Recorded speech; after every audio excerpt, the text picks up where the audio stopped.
Yo, Linwood family, what's the word? What's the word? Miller, what's going on? My brother, what's going on? Merry Christmas to you. Let's get this video up, man. Let's make sure this gonna rock right with us here. Make sure I don't need to switch this real quick. I might have to, though. Let's see, let's wait for a minute, see if it's gonna kick in. But y'all see the title. Racist woman claim a black man attacked her. But it backfires real quickly on her. And it don't look like it's gonna do this, so we gotta switch here real quick. Twitch family, I didn't forget about y'all. We on both channels right now. We rocking on both channels. Let's get this going here, man. My camera was acting crazy, Twitch family, earlier on, y'all, so I just put the restream up, man. Let's get to this video. We ain't watched this video. We don't pre-watch none of our videos. Let's hit this like button. Wait till this video pop up, man. We gonna get into it. Let's see what this is all about.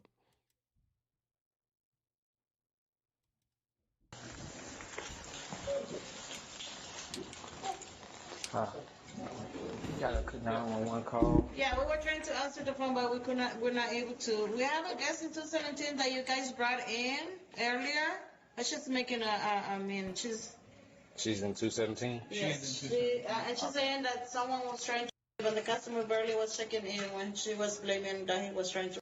Okay. On March 17th, 2024, officers responded to a hotel for a call that sounds terrifying. Boy, she tossing SH a on woman me. claiming she had been attacked by another guest. In the hierarchy of police calls, It's this is an near the attack top and of the some other list, Let's get prompting into a heightened it. response where officers arrive with adrenaline pumping, ready to secure a crime scene and protect a traumatized victim. But what we see in this footage is a masterclass in how a victim call can completely disintegrate into a defendant's seat in the span of about 12 minutes. At the end of the video, I will share my thoughts on the incident, so be sure to watch that part as well, because there will be some parts that you can learn from in a legal sense. And he was just coming in? Okay. I was checking him in at that moment, and she said he was in his room trying to record. See how people make that stuff and then people get in trouble? Yes, ma'am. All right. Thank you. Yeah, bro was barely checking in, and she trying to accuse him for some shit. Hello. Hey. Who's called? Did you call 911? No, I did not. Hey, Miller, you hear me good, bro? Hold on, y'all. Let me Okay. check this audio, man. Make sure this audio good. Okay. All right, we looking good. We looking good. Is there anybody here with you? Hold up. Let me check my mic real quick. Check my microphone. What the Hey, Miss Evelyn, this is Sergeant Yarber. How are you? What's your fuck? name, ma'am? And you okay today? What the? All right. I was gonna say, what the hell? So We somebody good. came into this room. My bad, y'all. Okay. I'm listening. I don't want to. Alright, so somebody came into this room, and Okay. I was like, alright, whatever, I got some tequila in here. Okay. Okay. How much have you had to drink tonight? If you could guess. Oh, I barely even opened this thing. You barely even open it? Okay. Yeah, it's over there. All right. And you say you're the only one in here? Yeah. Okay. How long you been in this room? Since yesterday. Since yesterday? And I don't know. Why am I being investigated? no, we're asking questions. Cause you making some false allegations against bro. Job and ask questions. He's the one that came in Okay, here. okay, give me a description. I'm trying to get a rundown of what all happened. He's How this probably occurred. like 6 foot, probably like 6'5", right? Okay, 6'5". I can't describe him because, you are the way you are, and I am. What? I'm not understanding. I can't describe him. How can't you describe him? She said she can't describe him because the cop is the way the cop is. She must be talking about his SKIN. What the hell? Describe him. I can't be like, he's white. Yes, you can. That's called describing somebody that attacked you. Okay, well, he was of color. Okay. He was a taller dude.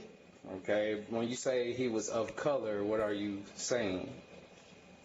Is he okay? There's race. So is it white, black, Hispanic? Don't touch me, ma'am. Is it white, black, Hispanic? I'm not. I'm asking questions.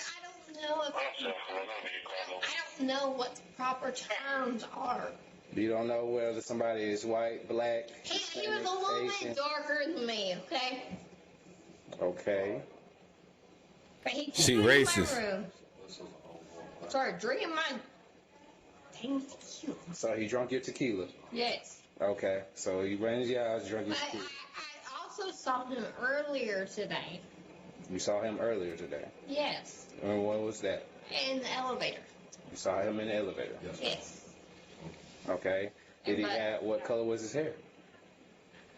The color was his hair. It was just dark. It was Like, right. you're like picking. No, you're crying. You're crying. I don't like it.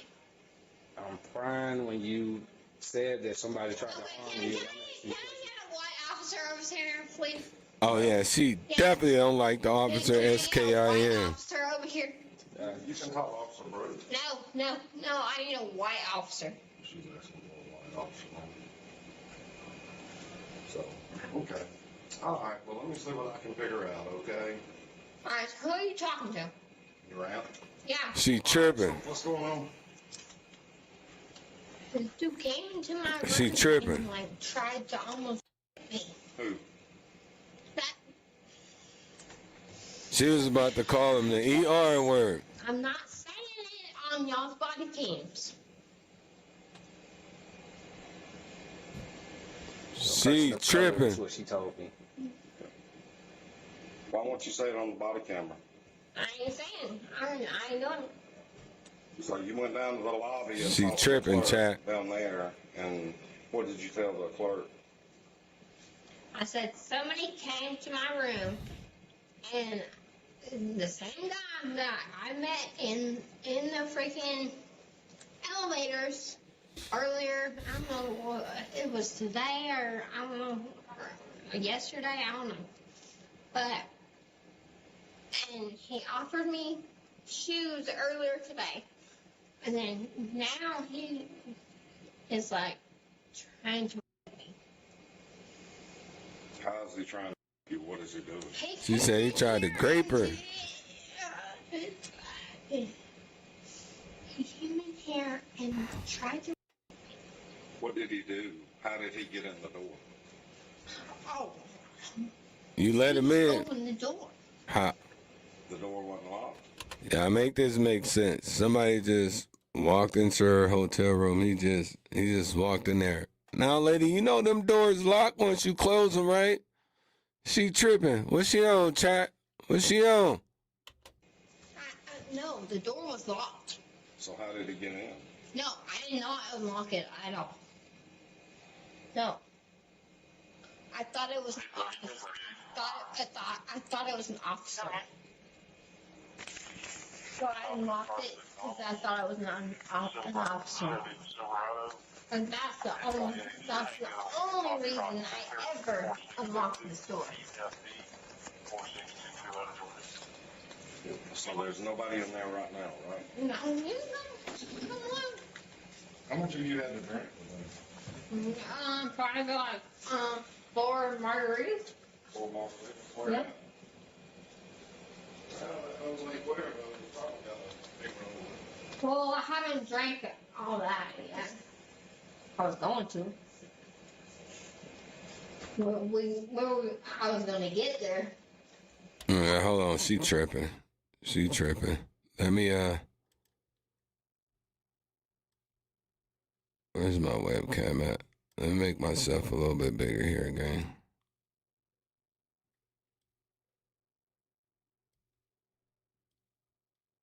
Let's move this up a little bit here.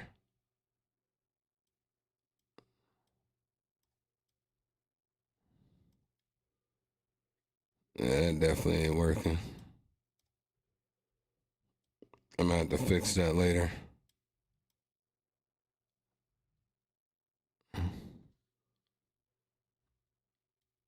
She tripping. She trying to accuse Brody for something he didn't even do. My bad, yeah, I was trying to make myself a little bit bigger on this cam here. I think I might have put myself way down, too down far though now. Oh, girl tripping. There we go. She tripping. I was gonna get there, but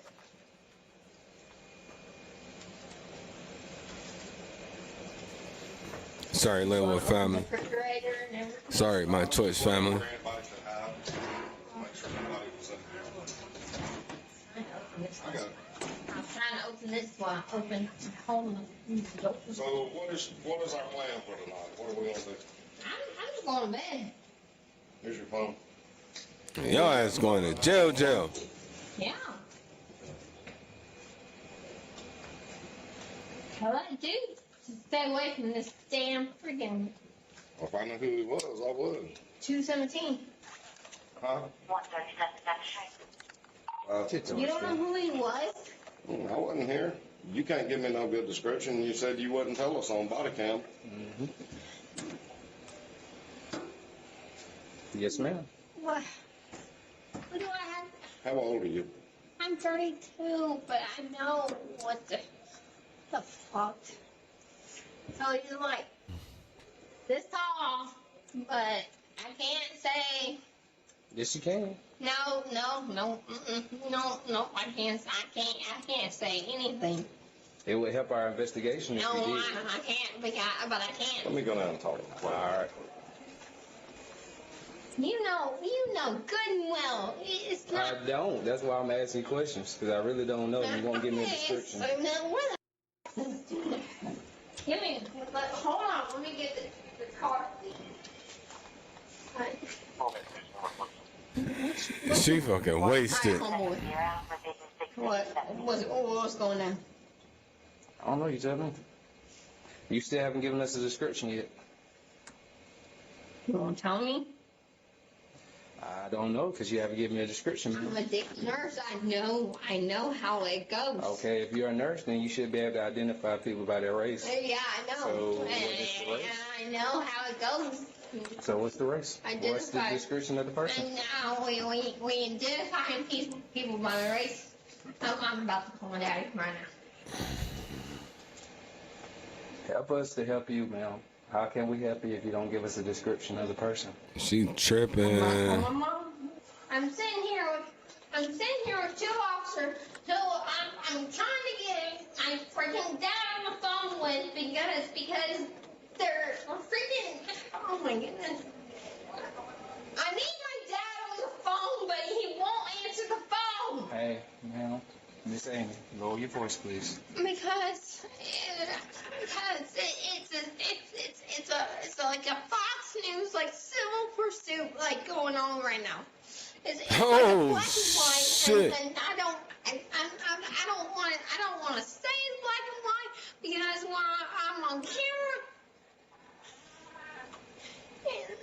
But I need my dad. I need my dad. I need my dad because I was almost by somebody of color, but I can't. You see this shit? Touch me, ma'am. I can't. No, I'm not touching him. Don't touch me. I can't touch him. I can't touch him, and I can't Don't touch cover me, his camera, and I can't say anything until. All right, Miss Amy. Yeah, I see that she tripping. Hold on. My hold bad, on. my camera tripping out. I'm just trying to get it right. Stand up for me. Turn around. I'm holding. I got you. I need you. Just stand up. Turn around for me. Turn around for me. No. She going to jail. They're arresting me. Why? I'll explain everything to you in just a minute. Why? Stop. Why? Evelyn. This man's working.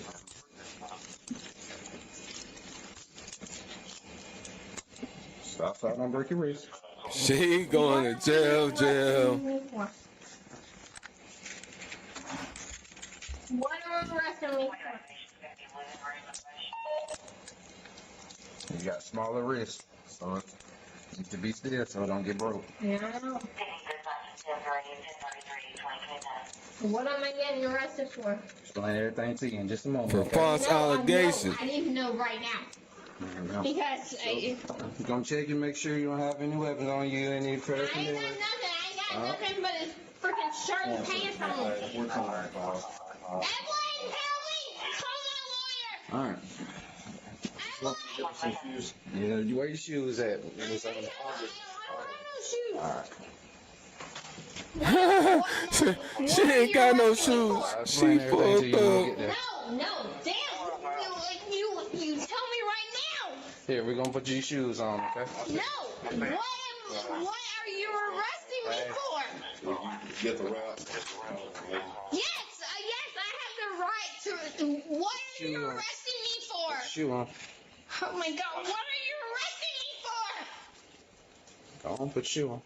What are you arresting me for? Let's walk. Public intoxication. Get public intoxication, disturbing the peace, okay? And accusing the brother for doing something that was checking in the hotel. Faster than my DUI that has been a year and a half.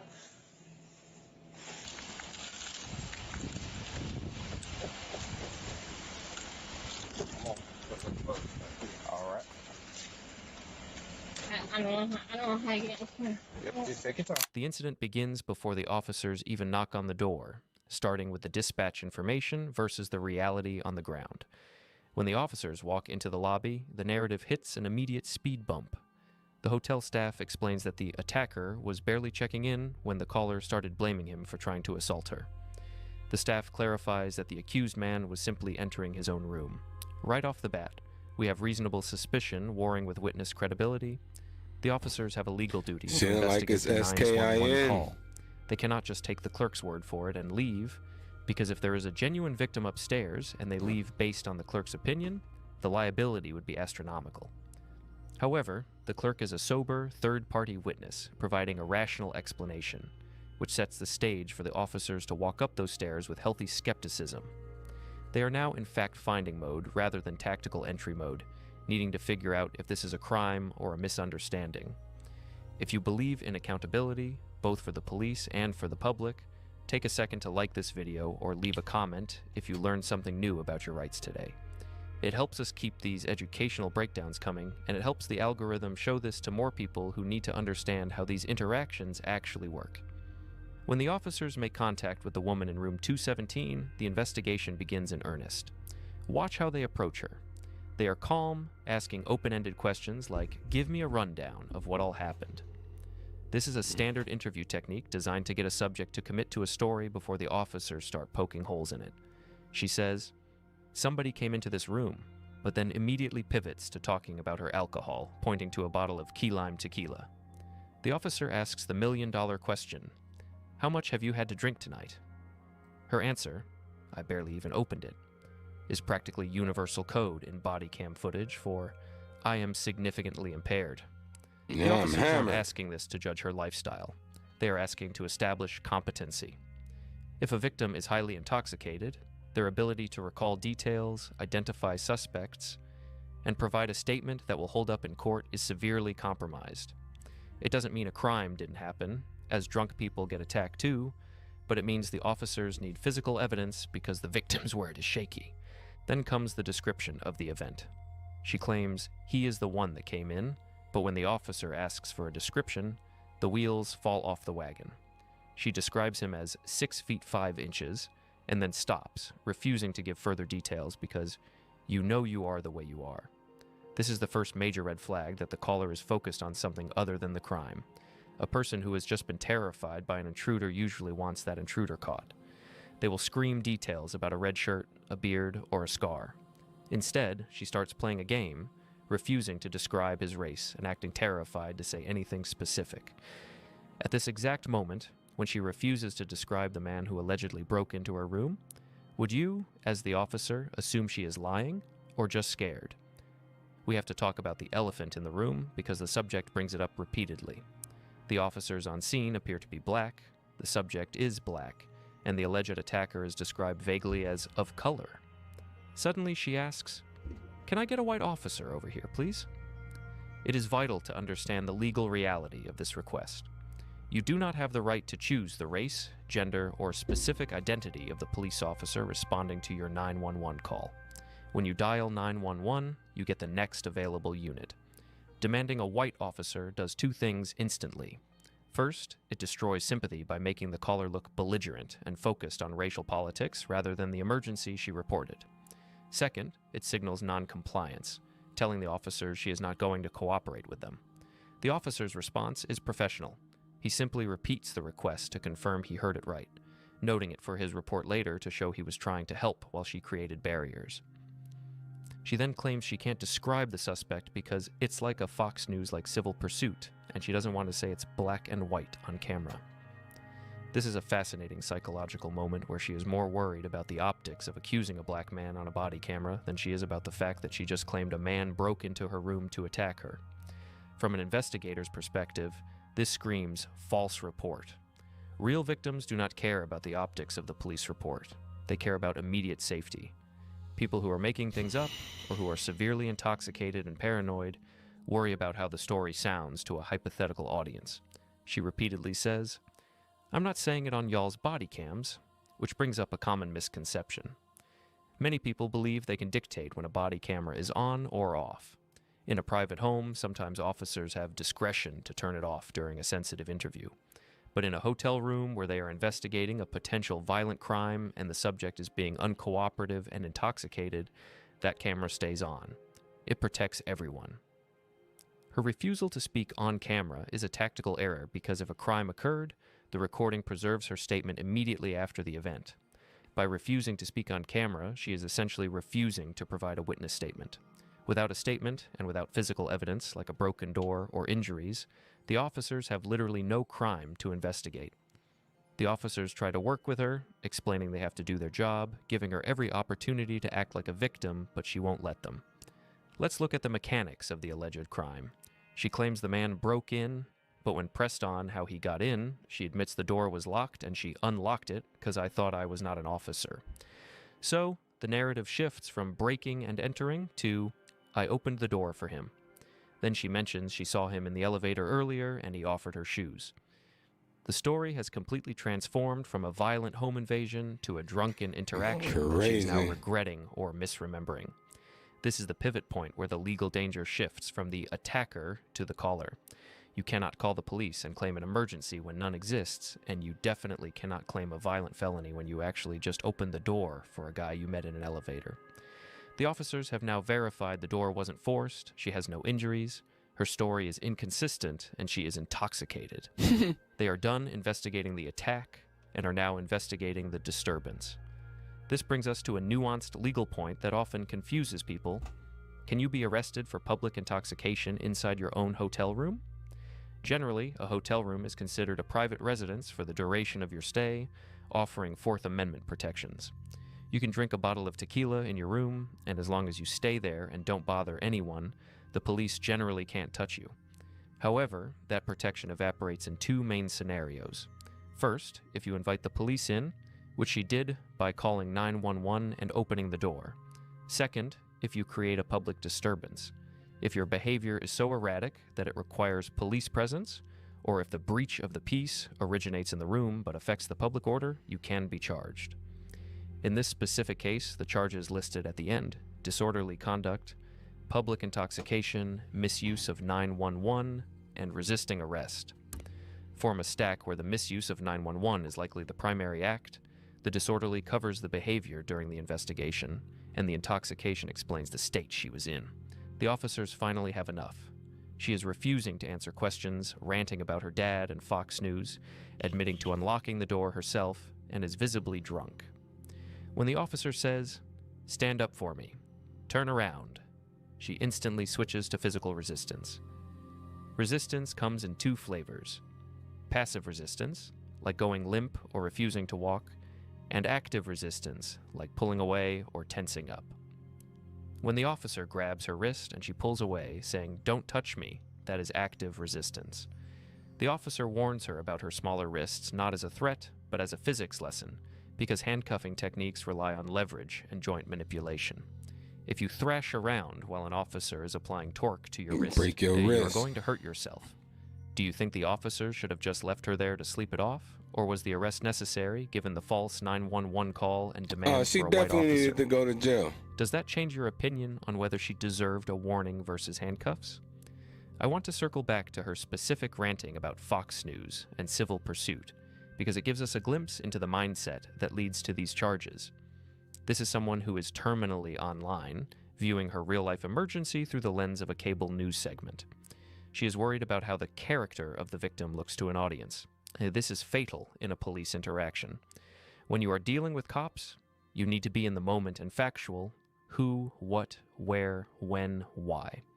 The moment you start talking about optics, narratives, or how this looks, you are signaling to the officer that you are manipulating the truth. Police officers are human lie detectors who deal with liars all day long. When someone prioritizes the politics of the crime over the facts of the crime, the officer knows the crime probably didn't happen. Also, notice her invocation of her father. Calling for your parents when you are a 32-year-old adult being arrested for drunk and disorderly conduct is a regression behavior often seen with high levels of intoxication, reinforcing the officer's decision that she is not in a state to care Just for a little herself. privilege. Let's critique the officer's tactics. They gave her nearly 10 minutes to explain herself, asked the same questions multiple times, ignored the insults, and only logged the request for a white officer without getting baited. They did not immediately arrest her. They tried to verify the attack, asked about the door, and asked about the suspect. They only moved to arrest when it became clear she was wasting their time and unable to care for herself. Critically, the officer says, "Help us to help you, ma'am." This is the key phrase. Police cannot investigate a crime if the victim won't describe the suspect. By refusing to describe the suspect, she ended the investigation herself. The officers literally had nothing else they could do except arrest her or leave her, and leaving a highly intoxicated woman who just made a false 911 call alone in a hotel room where she might call again or cause more issues isn't a great option for liability. The final charges, Yeah, she definitely needed to disorderly go drunk conduct, tank. public intoxication, misuse of 911, and resisting arrest, are a stack that could ruin anyone's week. Usually, the misuse of 911 is the primary act. The disorderly is the behavior during the investigation. The intoxication is the state she was in. The resisting is what happened when the cuffs came out. Any one of these is bad, but all four together mean a very expensive lawyer bill and a permanent criminal record, all because she couldn't handle her tequila and decided to role-play a victim. The misuse of 911 charge is the one that should scare you the most. Police resources are finite. When you call 911 for a fake attack because you're drunk and emotional, you are pulling officers away from real car accidents, real robberies, and real medical emergencies. Courts take this very seriously. It is not a prank. It is a crime against the community. So, what have we learned from this hotel room disaster? First, don't drink and dial. If you are intoxicated, your perception of reality is skewed, and you might think someone broke in when you actually invited them in. If you call 911 drunk, be prepared for the police to investigate you just as much as the other guy. Second, cooperation is currency. If you are a victim, you want the police to know who did it. Refusing to describe the suspect, demanding a different officer based on race, or refusing to speak on body cam are all giant red flags that tell the police you are not a credible victim. Third, the white officer demand always backfires. It makes you look prejudiced, entitled, and irrational, instantly aligning the officers against you because you are insulting their colleague based on skin color. Finally, the body cam is non-negotiable. You cannot order the police to turn off their cameras during a criminal investigation in a hotel room. Accept that you are being recorded and use it to your advantage by giving a clear, calm statement. If you act irrational on camera, the camera will convict you.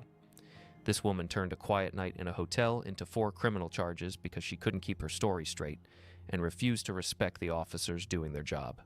Don't make the same mistake. All right, family.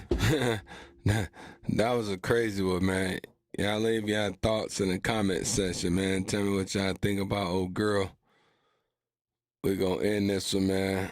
I'll catch y'all here on the next one. I appreciate y'all for rocking with your boy.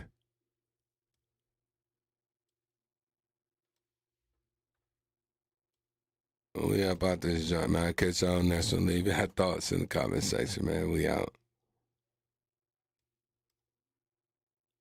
Thank you for watching and tuning in. Join me on all platforms. We on another level now.